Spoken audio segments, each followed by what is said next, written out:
안녕하십니까. 아산 외교안보 이야기의 최강 차대현입니다. 참 오랜만에 찾아뵙는 것 같습니다. 오늘은 지난 10월 10일 새벽 12시부터 새벽 3시까지 있었던 노동당 창건 기념 75주년을 맞아서 북한이 했던 이 열병식에 대해서 좀 얘기를 나눠보고자 합니다. 제일 궁금한 게 왜 하필이면 새벽에 했을까? 하는 거죠. 네, 아마 이게 흔히 일부에서 얘기하는 게 의도치 않게 갑자기 변경이 됐다 이런 얘기가 있는데 이거는 신빙성이 좀 떨어지는 것 같아요. 왜냐하면 열병식을 보다 보니까 뭐 아주 특이한 게 보여주기 거리들을 나름대로 많이 만들려고 했는데 그 중에 하나가 미그 29기에다가 비행기에다가 네온을 장치를 하고요. 그렇죠. 보통 기만 섬광이라 그러죠. 플레어를 이용해서 폭죽 효과를 냈단 말이에요. 예. 이거는 미리 사전에 준비를 하지 않으면 불가능한 겁니다. 그러니까 야간에 이루어질 거를 상정을 하고 준비를 했다라는 얘기거든요. 그러니까 왜 야간에 했냐 예.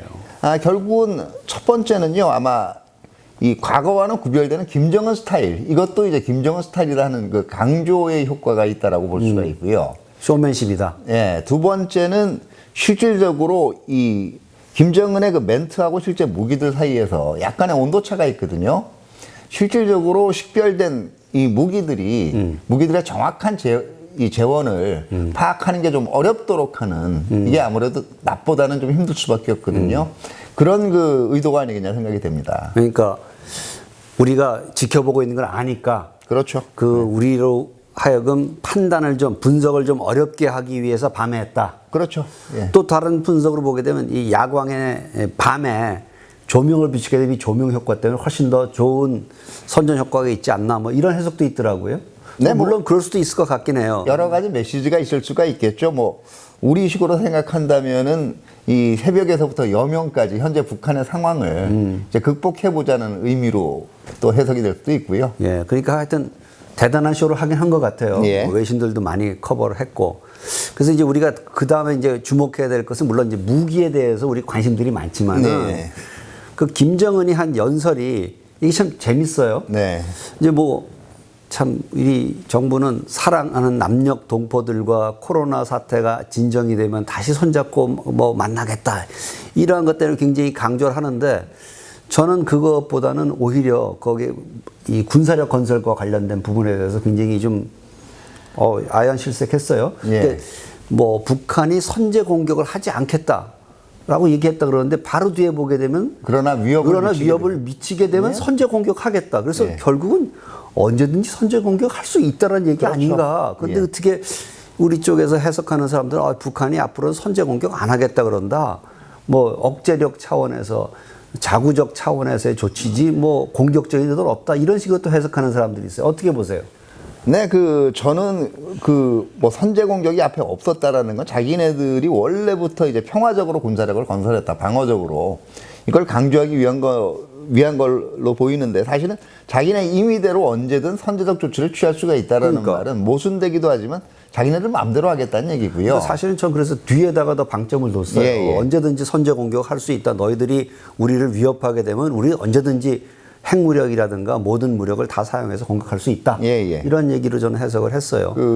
그리고 저는 조금 또 오히려 황당했던 게 사랑하는 남녘 동포들 얘기한 게 이게 어떤 우호의 전달보다는 마치 본인이 이 한반도 전체를 관할하는 듯. 맞아요. 저도 그런 생각이 들었어요. 두 번째는 상당히 어떻게 보면 정말 사과를 했다면 좋은 기회예요. 열병식에서 우리 쪽을 언급을 한 게요. 우리 공무원 지금 벌써 몇 주가 돼가지만은 아주 비극적으로 죽음을 하지 않았습니까? 그렇죠. 그거 전통문으로 김정은 위원장께서 이렇게 얘기하셨다. 통전부 전통문으로 끝났거든요. 예.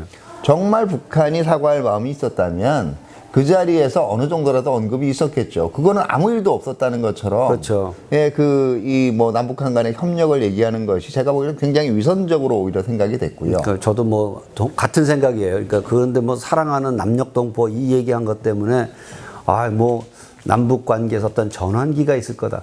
저는 그렇게 생각 안 하거든요. 그러니까 차대현 박사 말씀하셨듯이 본인이 한 번 더 전체를 다 아우르는 거예요. 예. 나는 그런 사람이다라는 걸 아예 고정적으로 말한 것 아닌가라는 생각이 들어서 아연실색했습니다. 그 다음에 이제 우리가 가장 관심을 갖고 있는 것은 과연 북한이 보여준 무기 체계들이 얼만큼 우리한테 큰 위협이 되는 것인가. 예. 가장 관심을 많이 끌었던 게 신형 ICBM이에요. 네네.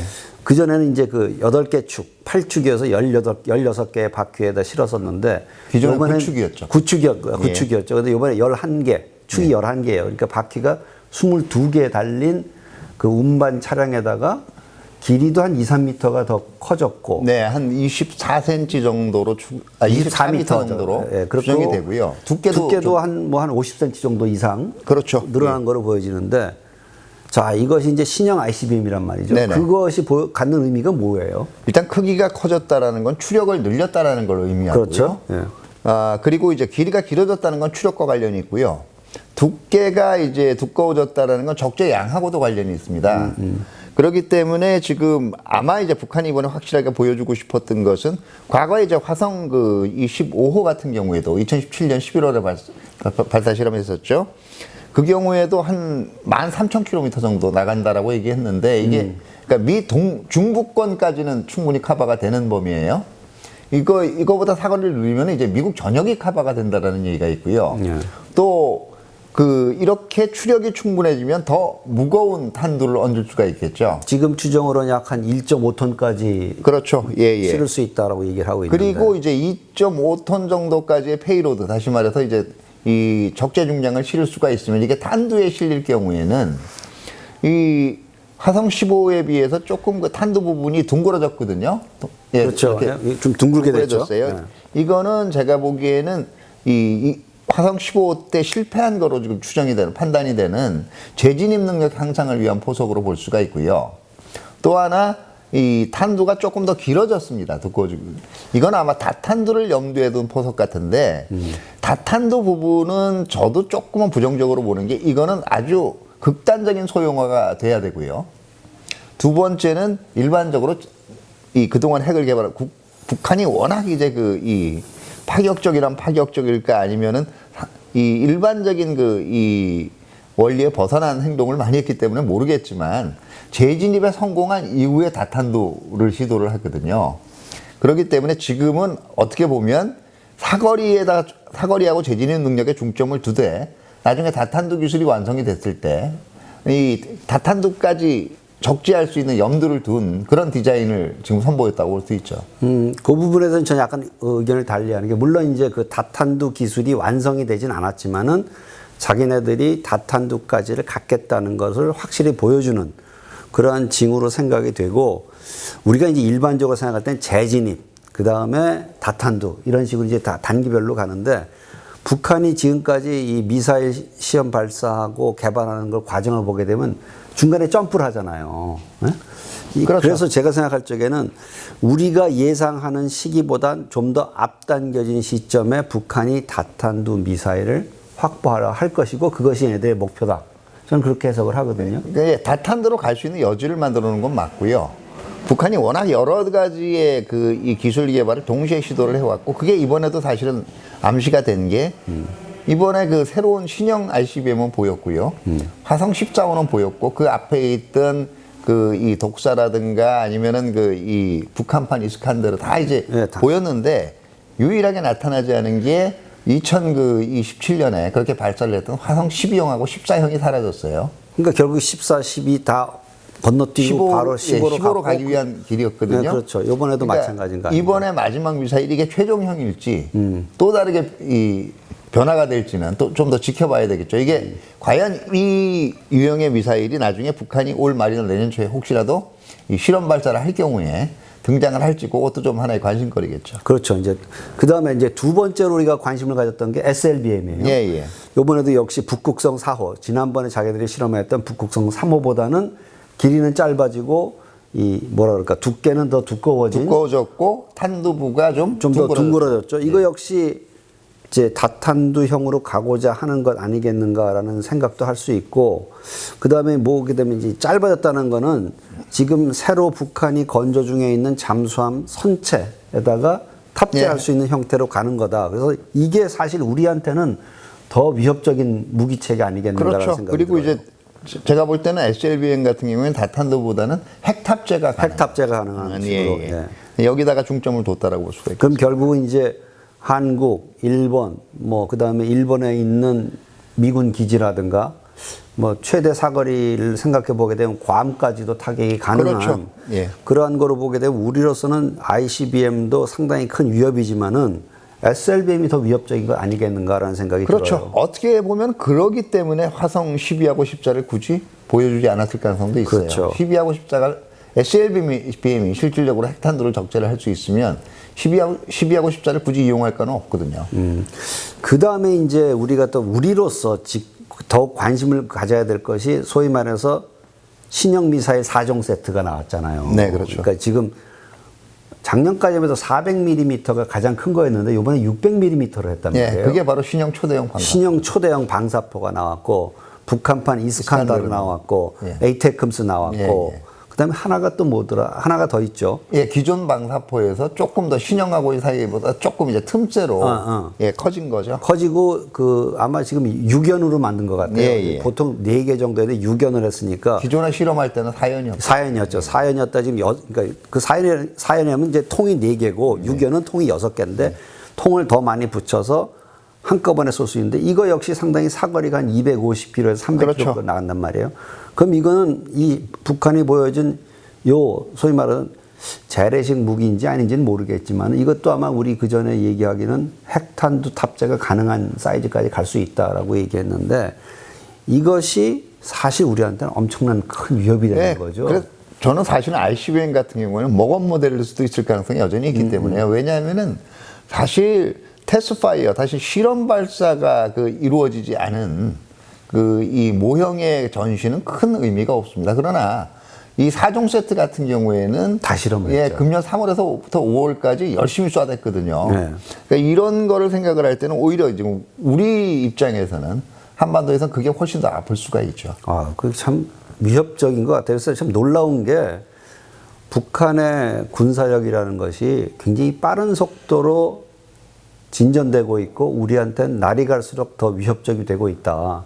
이런 생각이 들고 또한 전 재미있게 본 것 중에 하나가 이 북한 군들이 갖고 나온 소총이라든가 또 보니까 특수전 부대 같아요. 나이트 고글이라든가 여러 가지. 그래서 재래식 전력도 굉장히 현대화를 하고 있다. 우리가 보통 예상할 적에는 북한이 돈이 없어서 재래식 전력 현대화 못하니까 대량 살상 무기로 간다 그러는데 이거는 재래식 전력은 재래식 전력대로 현대화를 하고 있는 것 같아요. 예, 그러니까 뭐 대표적인 게 기존의 이 폭풍호를 개량한 것으로 보이는 신형 전차 나왔죠. 보였고요. 예. 그리고 이제 이 원통형 탄창, 헬리컬 탄창이라 그러죠. 그렇죠. 보통 100발 이상의 을 장전할 수 있는 헬리컬 탄창을 단 북한 소총을 선보였는데 사실 헬리컬 탄창은 실전에서는 이게 이 무게 중심이 자꾸 이동되기 때문에 그렇게 효율적이지 않다고 해요. 그러나 어쨌든 북한도 나름대로 자기네들의 정예부대는 이 최신 무기를 장비하도록 노력하고 있다. 이걸 분명히 보여주는 거고요. 네. 저는 거기서 또 하나 이제 보여주는 게 인민들한테 미안하다라는 얘기를 3-4번 했거든요. 그렇죠. 2017년에 마지막에 내 능력 부족으로 뭐 이런 신년사 때 한번 나왔죠. 이렇게 김정은이 이 자세를 낮춘 적은 없어요. 저는 오히려 이걸 해석을 한 게 우리가 얘기한 바로 대량살상 무기, 그리고 재래 무기 신형들 이걸 갖추기까지 얼마나 많은 이 주민들에게 고통을 강요를 했겠습니까? 그러니까 그 앞에 나온 부분이 북한이 3개의 지금 이 고난을 맞이했다라고 직접 얘기했잖아요. 하나가 이 국제적인 제재, 코로나, 그다음에 홍수, 네, 자연재해라고 그랬죠. 그 3개의 속에서 저는 이렇게 계속 이 미안하다는 마음을 강조를 한 거는 그만큼 지금 평양 내에서 이 3가지의 이 고난에 대한 주민들의 불만도 상당히 심상치 않은 수준까지 올라왔다라고 생각이 되고요.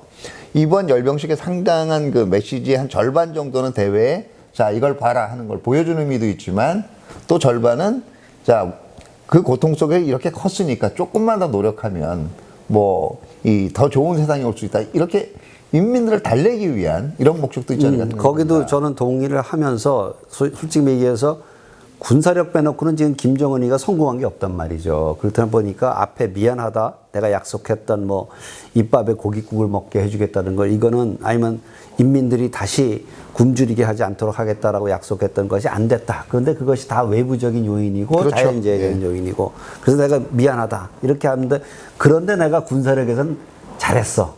그 굉장히 자기의 권력 기반 그리고 정책의 성취도에 대한 그런 홍보를 하지 않았나라는 생각이 들고, 따라서 우리는 사실 고민스러운 건 앞으로 우리가 지금 뭘 해야 되냐. 예. 이런 그 심각한 북한의 위협에 직면한 우리로서는 어떠한 대비책을 갖고 가야 될지에 대해서 간단히 좀 말씀해 주시죠. 네, 그러니까 결과적으로는 그동안 2년 넘게 이제 대화하고 화해협력을 뭐 이건 지속이 돼야 되겠죠. 근데 우리는 지금 일반적으로 북한이 많이 변했다. 김정은이 뭐 개혁개방 쪽으로 가고 있다. 지금 이런 쪽의 해석들이 주를 이루고 있거든요.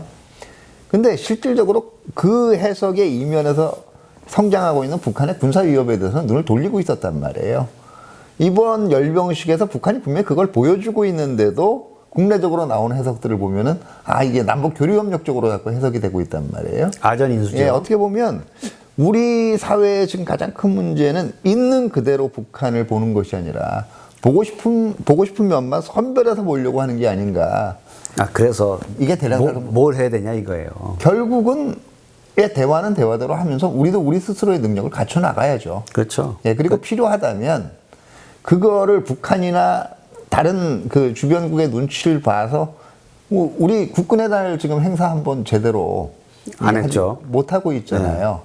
이런 사회 분위기부터 바꿔야 된다고 봐요. 그래서 뭐 그런 사회적 분위기, 대화에 대한 노력을 계속하면서도 사실 우리가 이제 변화된 북한의 위협을 고려하고 앞으로 북한의 위협이 어떻게 더 발달하고 악화될 것인가를 좀 예측을 하고 거기에 대비하는 군사 태세, 우리도 나름대로의 뭐 국방 개혁을 추진하고 있는데 좀 더 현실성 있는 행동, 군사 대비 태세를 더 강화해야 될 것 같고, 필요하다면 우리가 뭐 지금 우리도 미사일 능력 강화해야 될 것이고, 북한의 미사일 능력이 저렇게 강화된다면 우리의 미사일 방어 체계도 더욱 강화해야겠죠. 지금 뭐 그렇죠.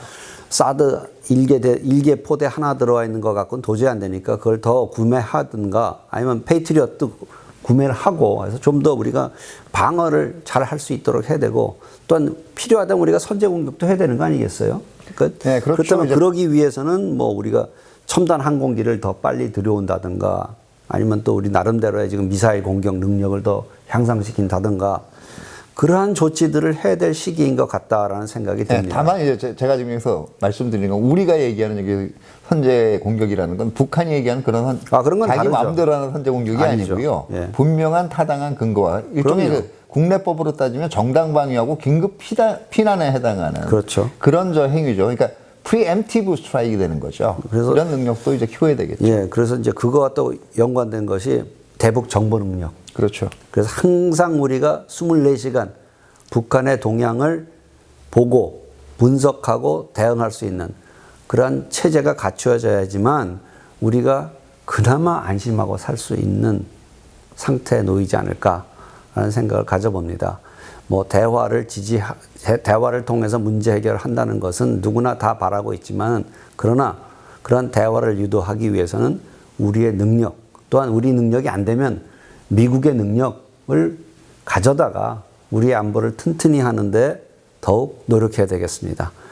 아산 외교안보 이야기 오늘은 여기까지 하겠습니다. 감사합니다.